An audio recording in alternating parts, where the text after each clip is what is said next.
What is going on, everybody? Welcome on into Bleacher Report. And now we are about to look at the Eagles offseason. Let's preview what the hell needs to happen. Now, it's been a crazy last couple of weeks, right? A press conference that nobody really enjoyed. It seemed like Nick Sirianni was getting thrown to the back corner. Essentially, what happened to Howie Roseman. Howie Roseman is now doing that to Nick. And now they applied a couple of veteran coordinators in Kellen Moore for the offensive side and Vic Fangio, which was a relationship that seemed inevitable. He will be taking care of your defense. So what exactly does Nick do? I have no idea. But now that they are in this circumstance, what will they attempt to do this offseason? It's a very fair question, and I think it starts on the defensive side of the ball, right? You need to acquire talent. You need game changers and game wreckers. And even some of the young cats who are here this year need to take a step and improve.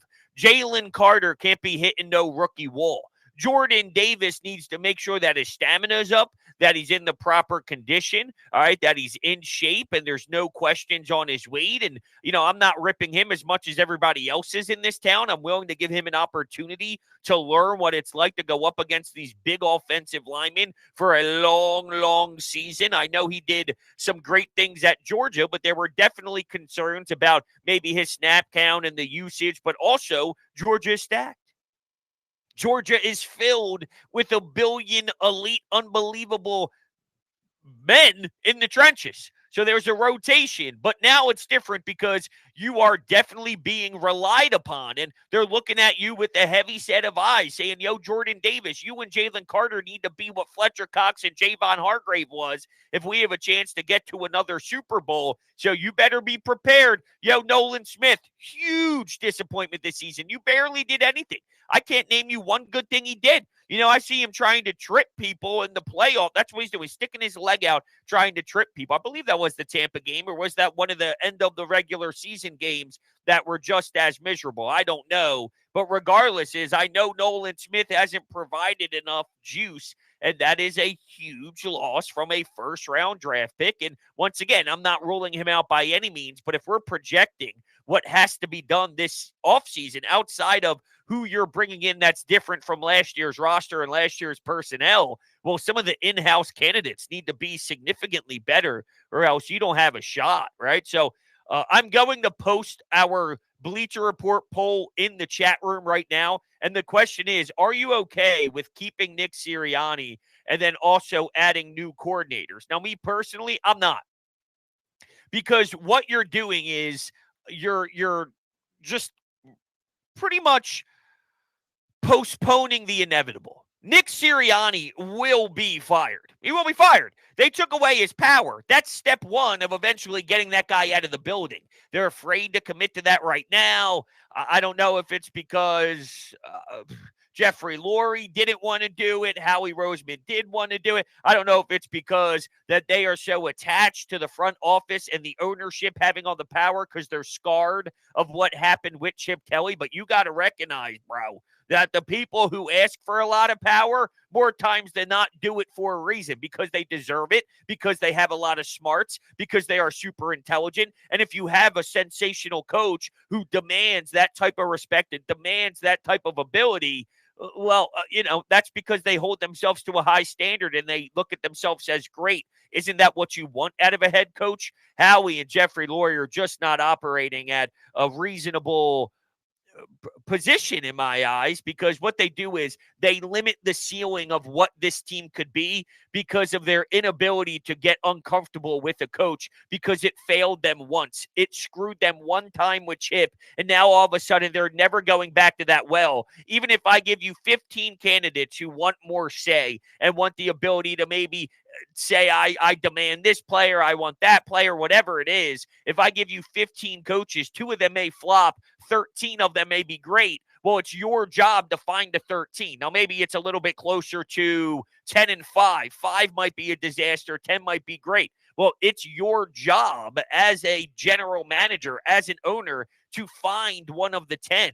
you don't shy away from that philosophy just because you got burned once, because a lot of the teams that have that head coach who's been there for a while and the stability that you're searching for, there's a reason why there's a correlation with those coaches having a ton of say. So I don't know. I just don't understand it. I don't get why they're so afraid. And Howie is always manipulating the fan base, manipulating the owner, and everybody else is the problem except for him. Now, if things go terrible next season, it's the most obvious out in the world. Nick Sirianni is canned, and then Howie Roseman is the one that will keep his job for another season, hire another head coach, which is just asinine that he's been able to do it as many times as he has already. And I'm sure he's aware of that noise, and he's aware that we'd start bringing up how many head coaching hires he's had, and it's just unreal that we are in this predicament. So I do like the fact, though, looking ahead here, that when they are trying to make moves based off of their current state, I don't like their current state, but remember, I'm trying to remove that from the equation here and just strictly look at now that you are in this position, what are you doing? I like the fact that they had their staff done quickly. Last year, it was a mess. Jonathan Gannon and what happened with the Cardinals, what happened at the Super Bowl. Was he engaged? Was he not engaged? Was he mentally prepared on the right things? Was he so focused on trying to get ahead coaching job that maybe something slipped through the cracks, and that's why he didn't have the response going up against Andy Reid and Pat Mahomes? When you had a double-digit lead in the Super Bowl, you failed miserably, fell flat on your face. Is that because, Jonathan Gannon was a dope? But regardless, after the season ended, here's Sean Desai. All right, we'll promote Brian Johnson within, but Desai wasn't one of their top options. They established who their top options were, and they went out and got Vic Fangio. They went out and got Kellen Moore. So just from an understanding on this is what we want, let's go get it so then we can rock the offseason properly, that is a good first step, and I do respect that side of it compared to a very deep, thorough search where you're speaking to other teams' quarterback coaches who you're really unaware of what they're going to provide, but you want to learn and gather a bunch of information on what they possibly can do. I assume, just because, traditionally speaking, I've seen them go out and get the nobodies. Some guy named Bill Smith, who's the third coach of the Texans that nobody is aware of, and then they want him to be here next. You know what I mean? Like, Andy Reid was a nobody. Doug Peterson was a nobody. Nick Sirianni was a nobody. They got burned by the big flashy name, and now they are never going back. So I know it's different from a head coach compared to a coordinator, but I do think it's interesting that they were just able to get what they want, and let's try to do what we need to do this offseason to be better. It really does stem from the defense, though, and that's where the issues were last year, and that's where Howie Roseman has to improve. James Bradberry can't be back. You got to get that guy out of town, and if you have to get cute with the finances, then so be it. That's part of what makes you attractive, right, Howie Roseman? You can slither by and get through and get creative and get fancy and do all sorts of things. So you better get going. This is it. This is your bread and butter. So Howie, let's go. James Bradberry is cooked, literally cooked. He cannot play anymore. We need to get him off the field and out of this organization. It is horrendous. I have no idea what to expect out of your safeties. Sidney Brown has a big-time injury heading into the offseason, and Reed Blankenship is just a guy. So you need help at the safety position. You need linebackers. You have no linebackers. You have zero. And I don't want to hear that you think Nakobe Dean is automatically great. I can't rely on Nakobe Dean at all. And if you go into next season relying on Nakobe Dean, you're setting Vic Fangio and this entire team up to fail again. And it blows my mind that we had to sit there and listen to the general manager try and express how great Zach Cunningham was. Zach Cunningham, really? Oh, Zach Cunningham's great. What? Shut up, dude. Shut up. I've watched a lot of football. I watched the Baltimore Ravens all the way through the AFC Championship. I'm watching the San Francisco 49ers make another Super Bowl. I'm watching the Detroit Lions win a playoff game. Why? Because you get a big-time interception when your guy at the linebacker position makes an excellent play, which then pushes them to the next round. Those details matter at the linebacker position. Zach Cunningham ain't cutting it. Instead, he's dropping the ball in the end zone. What could have been a big turnaround, what could have been a big momentum switch. Nope, absolutely not. They fail miserably. You got to get big-time improvement from your linebacker position, as well as maybe some guys up front. Jeff McClain is reporting that it seems to be trending towards Jason Kelce retiring, which is by no surprise. But what about Fletcher Cox? And he kind of puts that in the same exact category. I don't know where the Brandon Graham, Fletcher Cox thing lies, but I obviously respect Jeff McClain. He does an amazing job for the Philadelphia Inquirer, and he's extremely tapped in. If they're leaning towards that, what are you going to do? What are you going to do in your trenches? Wouldn't be surprised if they go land in the draft a defensive lineman, a defensive edge rusher. I'll never forget the fact that Hassan Reddick became a disaster the moment that Matt Patricia took over. I've never seen anything like it in my entire life, that he can just evaporate, poof, he's gone, and just becomes Mr. Irrelevant all of a sudden because you're dropping guys back. Now, you saw some additions to the coaching staff so far on the defensive side, and they brought in a defensive line coach who's an absolute unit. And apparently he's making comments about how he doesn't want his edge rushers back towards the quarterback. So it implies that, maybe that there's going to be a little bit more added oomph. There's going to be a little bit more let's go. There's going to be a little bit more hunger to get towards the quarterback with guys who are special like Hassan Reddick. And to me, the fact that you even need to make those claims is pretty outrageous. You should know right from the rip that that's something that you apply to your defensive strategy no matter what. But I guess we really do have to start from ground zero because, we just watched one of the worst performances ever coming down the stretch with the last 7 games or so. It's disgusting. So let's check in on our Bleacher Report poll here. Are you okay with Nick Sirianni and the coordinator hires and bringing back Nick? An overwhelming majority are saying yes. They are absolutely in on Nick. I don't get it. The reason why it irritates me a ton is, and once again, we're projecting next season here, it's not as if they are giving Nick Sirianni a full run at this to fix it, because that's the counter argument from my response, which is he should be gone. I don't trust him to fix what's broken because they don't respect him no matter what Jason Kelce says on his podcast, no matter what Fletcher Cox says in the locker room. I don't really value the defensive side of the ball and those players as much as the offensive side, who was clearly disappointed to the point where there's players in the locker room texting Derek Gunn screaming that these plays stink, they suck, and they take too long to develop. And that's not a Brian Johnson thing. That's a Nick Sirianni thing because Nick Sirianni's the head coach. So damn it, if things are going off the rails and he's not putting his fingertips on it to change it, then it goes back to the offensive head coach over the coordinator, okay? But I don't care what Fletcher Cox says because I even heard Hassan Reddick say, well, Nick's great. I don't know why, because you don't deal with him, right? You're so disappointed in Matt Patricia. You think Matt Patricia's the problem. You're not really looking at it with the set of eyes from the offense that these offensive players are saying. You had 7 games to prove to the world that you trusted Nick. And the fact that that's what you put out there on the field, that I absorb way more than what you say with the mic in front of your face a couple of days after the season ends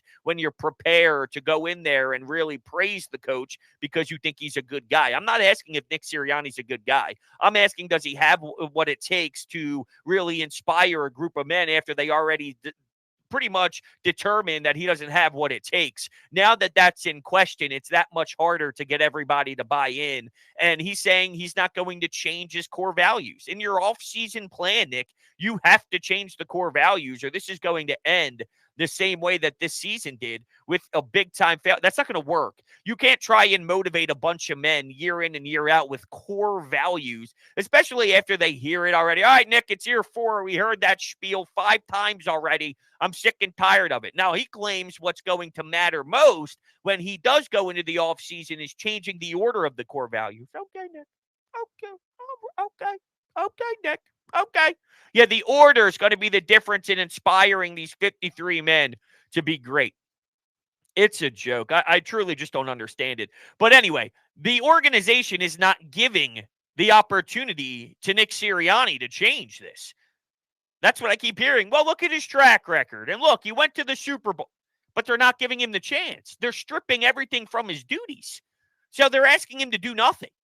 If they doubled down and went to that press conference and said, look what Nick has done for us. First season, 9-8, playoff game, good experience, good step in the right direction. Following year, Super Bowl. The next year, albeit a disastrous stretch down the down the back end. If I'm Howie, I'm putting blame on me. But I messed up. Look, I screwed up. I didn't do a good enough job. Let's remove all the blame and all the blame crosshairs from Nick and Brian Johnson. I'm the one that didn't do my job, and I'm going to do a damn better job this offseason, and then I'll give Nick more to work with. I'll give Nick something and Vic Fangio defensively that can really help improve what we do and what we could bring to the table from a scheme standpoint. Really take the initiative as the general manager, but he never will because, God forbid, you actually have stones to hold yourself accountable. That would never be the case. He's afraid, I guess, of everything. He's got no confidence at all, and that's why he's afraid to bring someone in who would have some pushback. But that's how I would handle it. And if he goes, this guy, even though we did have a fail, our failure is making the postseason. That's 3 straight years of making the postseason. Teams would die for that. So this is what we're going to do. We're going to run it back, and we're going to have Nick Sirianni be at the top because we believe in this dude, and we know he's great. Now, that would be giving Nick Sirianni the chance in the offseason to really turn the tide and make sure that there's something that he can work with, right? And like he can do it. He could be the one. But they're not doing that. They're saying, Nick, I need to remove you, bro. I need you to do less. I need you to shut up. Maybe you can go walk into some defensive meetings. And if I'm Vic Fangio, my light bulbs are going off in my head like, please, dude, no, you are not allowed to walk into my room at all. You're not. You're not. Like, that's how I would be thinking if I am Vic Fangio. I just hate it. I hate it. I hate everything that they're kind of doing just from a Nick Sirianni level. The hires aren't bad. The hires are fine. They're safe hires. I think you got sort of in Kellen Moore, someone who's called plays, someone at the highest of his high with Dak Prescott, and the Dallas Cowboys have gotten some really great numbers statistically when bounced around or not bounced around, but compared around to the rest of the league. You know, you were doing great things. Now, it also came with a little bit of discomfort. I read a piece on The Athletic. It was repurposed. It was a Dallas Cowboys beat reporter, I believe. I was unfamiliar with the person, so I apologize, but I believe it was a beat reporter for the Cowboys, and they went back and went through why Kellen Moore ended up needing to leave. And there were so many things about how elite the scheme was, but it never had consistency and, you know, things that you pick up on after 4 or 5 years of someone. But when you are sort of comparing it to what Brian Johnson and Nick Sirianni was as a duo, well, it's night and day, and it will clearly improve your team. And, you know, I'm excited to see what he can do with Jalen Hurts and AJ. And there's not much offseason-wise for the offense outside of, well, figure it out Jason Kelce, which I don't want to downplay, the best center in football over how many years, maybe retiring and hanging up the cleats and what you need to do there. But I trust Jeff Stoutland. I trust their ability to really plug and play on the O-line because, well, that's what they do. And they never really make me worry in that area. Now, maybe the offensive line isn't as elite as it once was, but it's still a top 3 type of offensive line in football. You have enough talent to really succeed there. Your number 3 wide receiver needs to be upgraded. This Quez Watkins stuff can't work. He's a bum. He's an absolute joke. The fact that he's celebrating, pretending he's betting on himself for scoring a useless touchdown in a game that was essentially over. The guy's a clown, and he's a loser football player. We can't have that type of stuff in our room. You also need the running backs to be figured out. Now, Jeff Stoutland is the run game coordinator, so keep that in mind. We know about the power he holds with this franchise, and if Kellen Moore is unwilling to run the ball, and, you know, you can look at numbers in Dallas, but here's what I'll say. One, you know how much influence Jerry Jones has, and you know what Jeffrey Lurie loves. He loves the passing game. He wants to air it out. He wants to be sensational in that department. So I'm just wondering, are you going to be screaming run the ball? Because I'll bet my mortgage that by week 5, 6, 7, 8, 9, we'll probably have more people outside the NovaCare complex with signs demanding that they put the rock in the hands of someone in the running back room. Now, I hope to God they don't try and shove the Kenneth Gainwell thing down our throat again because, quite frankly, he's just not good enough. And that's an area where you have to get way better, Howie Roseman. He does seem to do that, right? DeAndre Swift, big acquisition. I was surprised that they used a second-round pick on Miles Sanders. He had his run here, time to pay him, go shift him to Carolina. They traditionally do find some really good value and some really good upside on some backs, so I'm not worried about it. Where I'm worried is getting more out of linebackers, getting more out of your secondary, and getting more out of your defensive line and your defensive pressure. I need more from Sweat. Now, the one thing that's giving me a ton of potential optimism is Derek Barnett is no world beater, right? We've seen that guy here for a billion years. It just wasn't the thing that we thought it was coming out of Tennessee. We heard numbers and we heard things like, yo, you're getting the next Reggie White. Well, guess what? It didn't really pan out. But the fact that he goes to Houston, and I got to see on a national broadcast when the lights were shining bright, how much of an impact he was making and how great of a huge addition it was for Houston. How come he became the best pass rusher to ever exist and he couldn't get a lick of any success, and no one could? Hassan Reddick couldn't get any lick of success. So my question is the defensive line as bad as what we were seeing, or was it a product of the Sean Desai, Matt Patricia nonsense? And maybe I'm leaning towards at least giving them a shot only because of what we saw Derek Barnett do, if that makes sense. Because if Derek Barnett can go somewhere else and succeed, well, then if you change your scheme around defensively and ask these defensive pass rushers and these defensive interior linemen to do different things than what Matt Patricia was asking, I'd have to imagine you can generate success because, well, Derek Barnett did it. Okay? Derek Barnett did it. So that's sort of the bar. If Derek Barnett can succeed, then so should you. That's sort of it. That's sort of where I'm getting at here. So ultimately, I gave you a bunch of positions. You got to rebuild the entire defense. And offensively, it's center, depending on Kelsey, your third wide receiver, and the running back room. So safe hires with the coordinators. Keeping Nick, don't like it. I don't think he's going to be here very long. I think it's inevitable that he gets fired. And then whether it's Bill Belichick, which the reports are him and Howie Roseman had some channels going behind the scenes, whether it's Ben Johnson, who I guess was ready to rock with the Washington Commanders, and then that fell through. We'll see where it all goes. I don't have a lot of faith in Nick, but I think they can still be fine with the coordinators they brought in. It's just a weird dynamic that now there's all these coaches under Vic Fangio that the head coach has nothing to do with, doesn't even know what they do, doesn't even know their names, don't know where they came from. And he's the head coach. He's supposed to lead everybody. It just doesn't seem like the channels are properly smooth, and they're not what they should be. And that's super irritating. I just don't know if that's a recipe for success, even though we've seen Howie Roseman operate like this before, and we've seen a Super Bowl appearance and a Super Bowl win and all, but it doesn't mean I have to like it. I don't like the way this is. It's very messy, and the way I label it as we kind of wrap up the show here is it's a very hostile working environment that he builds. Nick Sirianni, not Nick Sirianni, Howie Roseman, that is, and I don't think that that's a good thing. I don't think that's a good thing. All right, everybody. Those are my thoughts as we preview the offseason. I greatly appreciate all your support. I really do. You're all fantastic. I'll be seeing you again soon here on Bleacher Report. Have a great day, everybody.